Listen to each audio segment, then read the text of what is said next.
Welcome back to the third and final part of my interview with Christine Mason. We discuss how darkness, secrets, and shame are impacting us today. We talk about topics that people think shouldn't be talked about. But when we do, these ideas and beliefs are brought to light and they lose their power. Her new company, RoseBud Woman, is on a mission to open up discussions regarding sensuality and sexuality. Products are focused on self-love and leveraging intention while applying natural products with intentions honoring the body. She explains how the tissue is different in the private areas, and for women and men to know more about this will increase the sexual experiences of intimacy. Don't miss out on all the show segments and hear more incredible stories of my guests on future episodes when you like and subscribe to my YouTube channel and Facebook page, Beth Bell Live.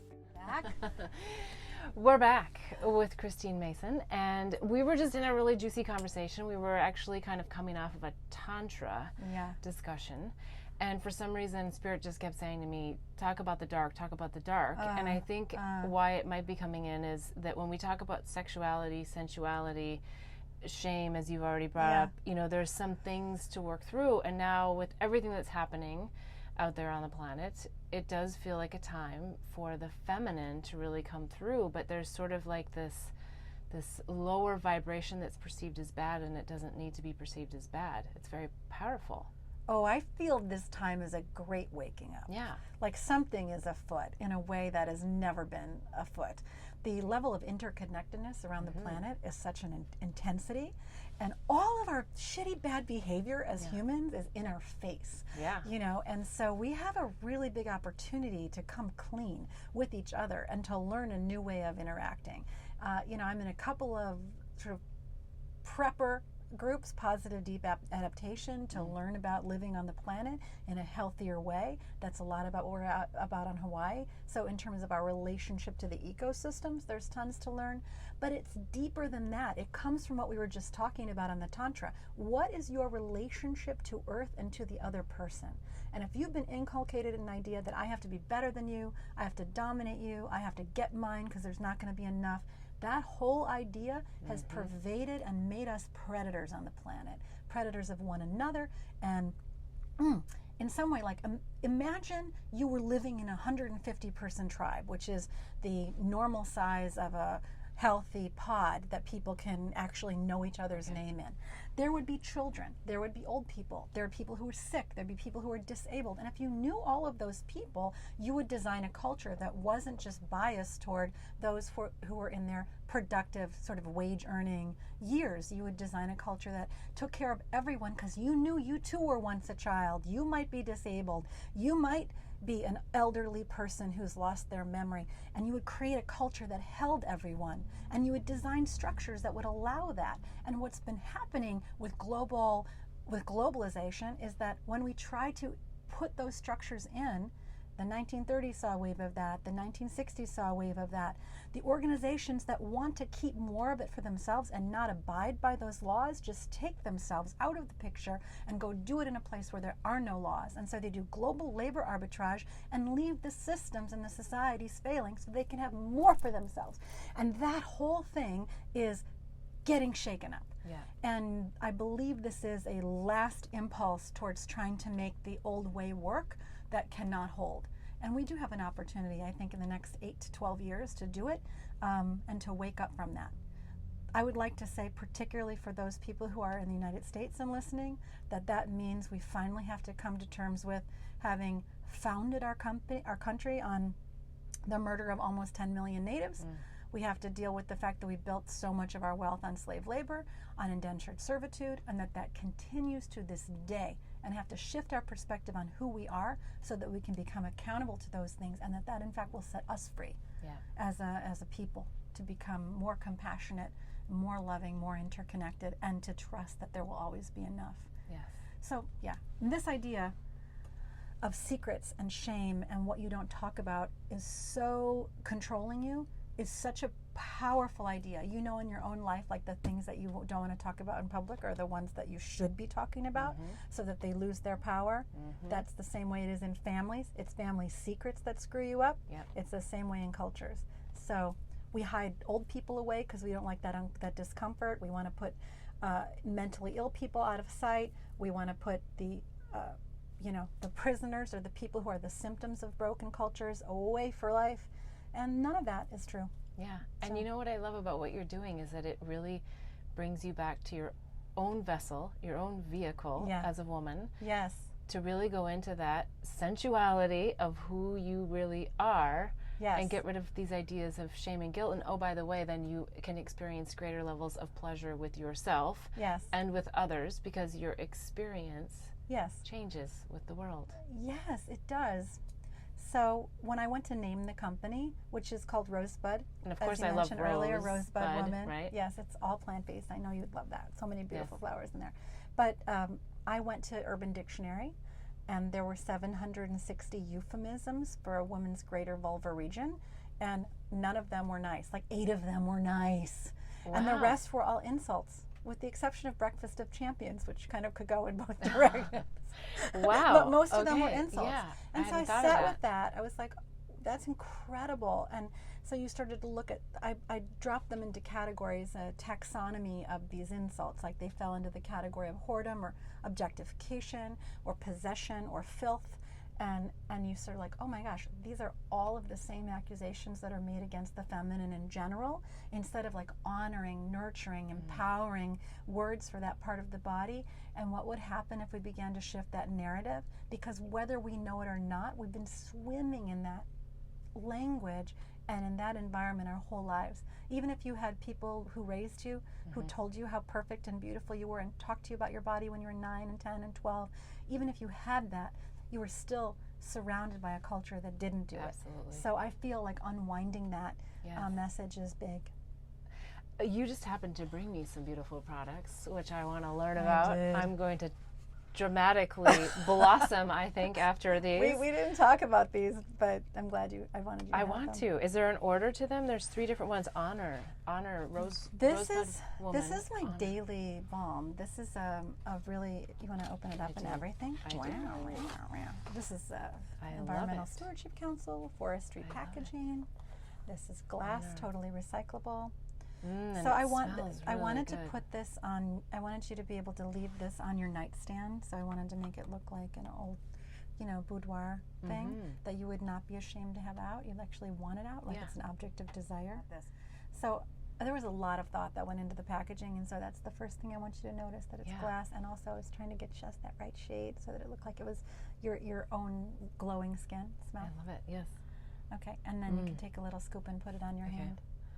So maybe even more. You'll notice it turns right into... Oh, goodness, it does. It turns right into a body oil, like a very sweet dry oil, but not with any... So it was designed to have 10 minutes of play, so that you would start on your hip points and massage and bring blood flow into the overall pelvic region. Like you get into bed and pull down the covers and you do your hip points, and then you do outer and inner labia and leave it on overnight and let the active ingredients in it replenish the tissue. It's for emollient, moisture, thinning tissue, skin laxity, all that kind of stuff. It's really a beautiful... The active ingredient is an extract of German chamomile called bisabolol. Everything in it is plant-based. It's and it's got a lot of other great adaptogens and aphrodisiacs and other things like that. But daily treatment. And the way that you go about applying it, is there something special to that? I mean, I know with facial things, there's a way that you... Okay. So I want every man who's listening to actually pay attention. I know you're like, pussy, or whatever, like you don't want to talk about it, but I want you to understand that the tissue is very different, because this will help you be a better lover. So the tissue of the whole area of the vulva and the labia, that whole area and the vaginal canal, it doesn't maintain any moisture in itself. All the moisture is stored in a subcutaneous layer. And the only way to bring moisture to the surface is to increase blood flow. So when you bring blood flow, blood comes in and then it reaches that subcutaneous layer, and then it pushes the moisture through, and it mixes with the elements from glands and ducts and stuff like that. So it's really important to take the time to bring blood flow into that part of the body.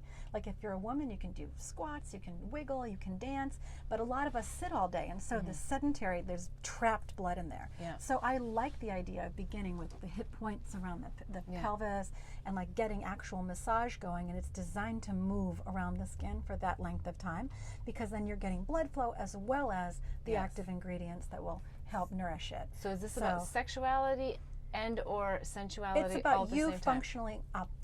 functioning optimally. If you turn on a little bit, have more sensation, begin to develop some more relaxation and the holding patterns in the pelvis, that's a bonus. Yes. But it's, it's all edible, I'll say that. But it's not designed to be, I really want to get this idea across that that part of the body deserves care in and of itself, regardless of whether it's for an interaction with another person.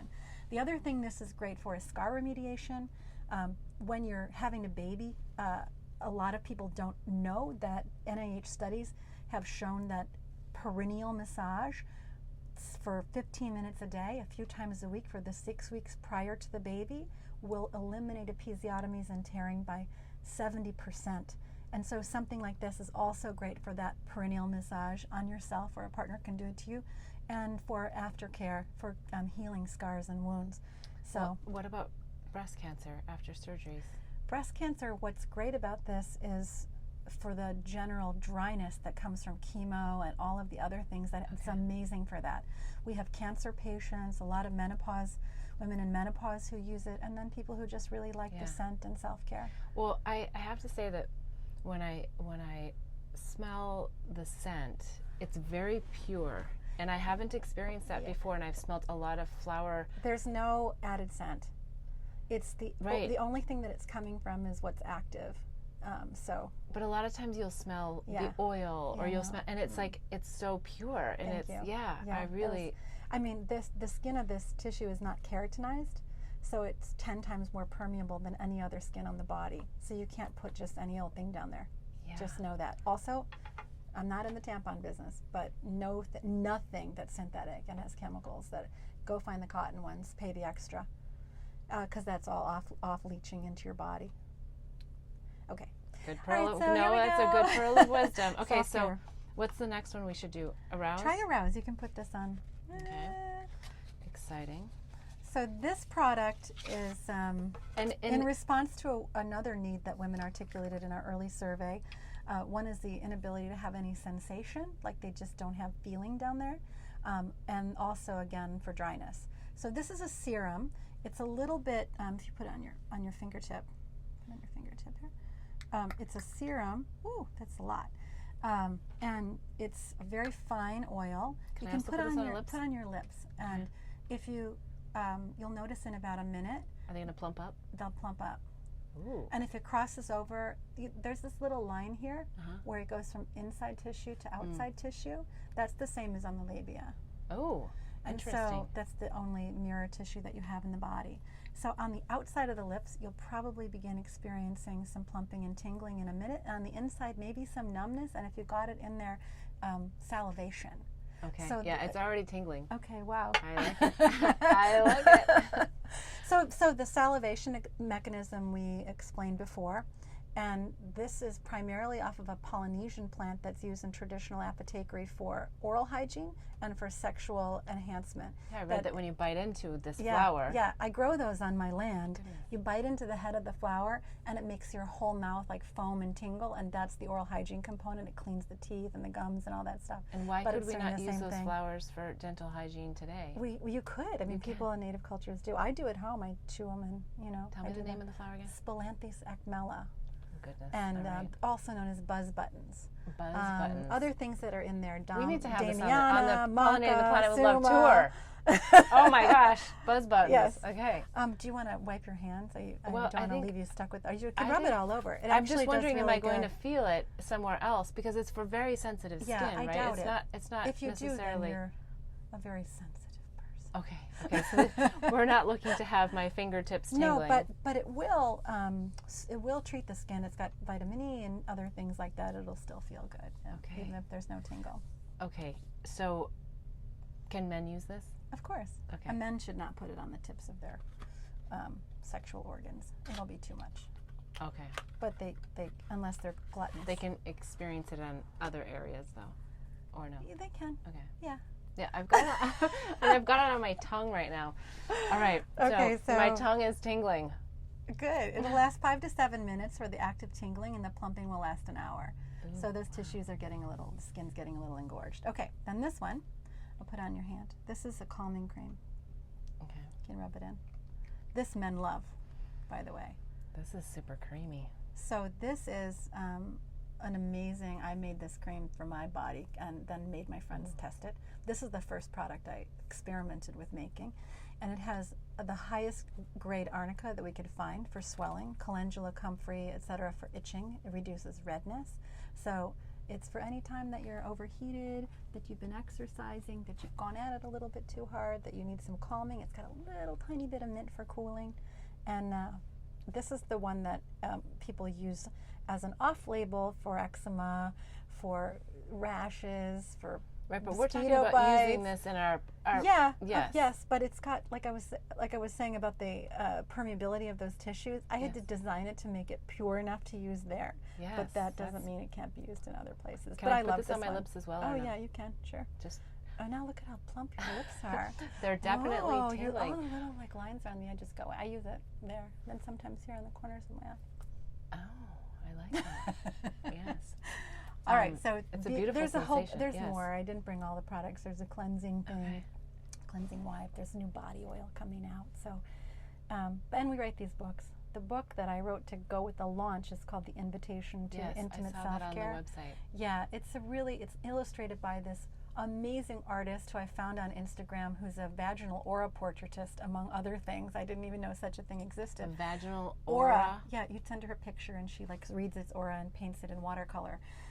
Anyway, I found her, and I asked her if she wanted to collaborate on this education book where we took basically drawings of the structures of this area, drawings of the pelvic bowl, and interspersed them with blossoms and inspirational imagery. And she did a beautiful job of doing that. And then we coupled it with understanding the body load, loving yourself, the difference between sensuality and sexuality, and some of the things we've already talked about.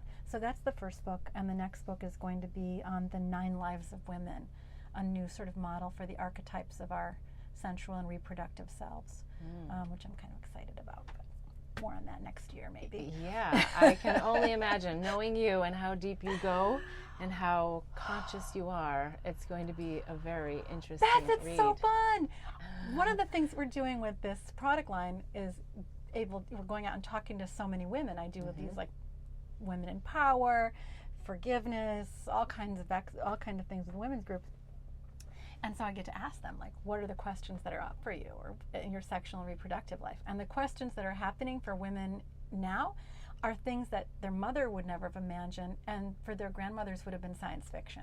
You know, things like, should I freeze my eggs? Should I spin my egg for gender? Should I have a child alone by choice? That is a crazy idea to your grandmother. So, you know, we're really in a time where these questions are new and we can explore them in a new way together. Yeah, so I'm excited about that. I love it. All right, so when people want to purchase these products, they hear about this. RoseWoman.com. RoseWoman.com. It's kind of like the softer version of woke, and also woke is an African American cultural term that we don't want to appropriate, but I do want everybody to wake up. And so Risen or Rose is a nice version of that. So Rose Woman, if you go to RoseBud Woman by accident, it'll redirect there anyway. Okay. But RoseWoman.com. I love it. Wonderful. Okay, and I always like to ask the question, I feel like I kind of have the answer myself, but how are these products helping to pollinate the planet with love? The inside of you is reflected in the outer systems. If you love every little bit of you, your thick thighs, whatever it happens to be about you, if you know, the part of you that's silly and a little tiny baby and wants to be curled up and held and not take responsibility for your life, even love that part. Yes. You know, all of it. Once you have that complete and thorough, like, I am a magnificent emanation of divinity and so are you, then everything changes. And I think that's part of your mission. Yes. And probably why Troy wanted us to meet in the first place. Yes, well, we're all about helping to shift chaos to bliss. Yeah. And the perception of loneliness to love. So Yeah. I think these products and many of your books and all of your pearls of wisdom really help to do that. It's such a great life. Yes. And I think I told you that I had a near-death experience right after Bali.